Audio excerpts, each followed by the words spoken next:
কক্সবাজারের টেকনাফ সীমান্তে বাহারছড়া ও জালিয়াপালং ইউনিয়নের মাঝামাঝি শামলাপুর মেরিন ড্রাইভ এলাকায় জমে উঠেছে ঐতিহ্যবাহী গরুর পশুর হাট।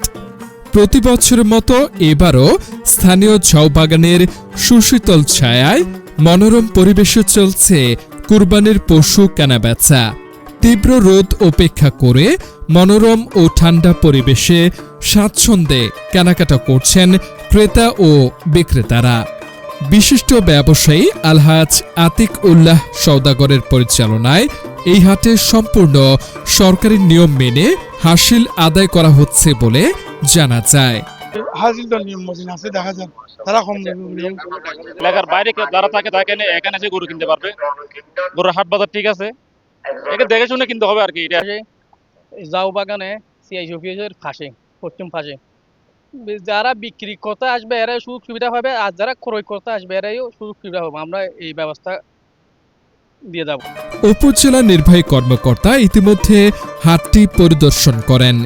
স্থানীয় প্রশাসন, জনসাধারণ এবং রাজনৈতিক নেতৃবৃন্দের কড়া নজরদারির কারণে হাটে কোনো ধরনের দুর্নীতি বা চাঁদাবাজির সুযোগ নেই বলে জানিয়েছেন সংশ্লিষ্টরা।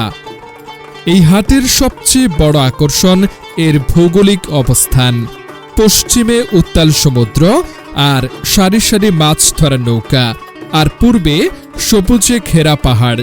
কেনাকাটার পাশাপাশি শামলাপুর সমুদ্র সৈকতের এই অপরূপ সৌন্দর্য উপভোগ করতে প্রতিদিন ভিড় জমাচ্ছেন হাজার হাজার পর্যটকও। নিরাপদ পরিবেশ, সুশীতল ছায়া আর প্রশাসনের কড়া নজরদারিতে টেকনাফের এই ঐতিহ্যবাহী পশুর হাটটি এবারও জমে উঠেছে পূর্ণাঙ্গ রূপে।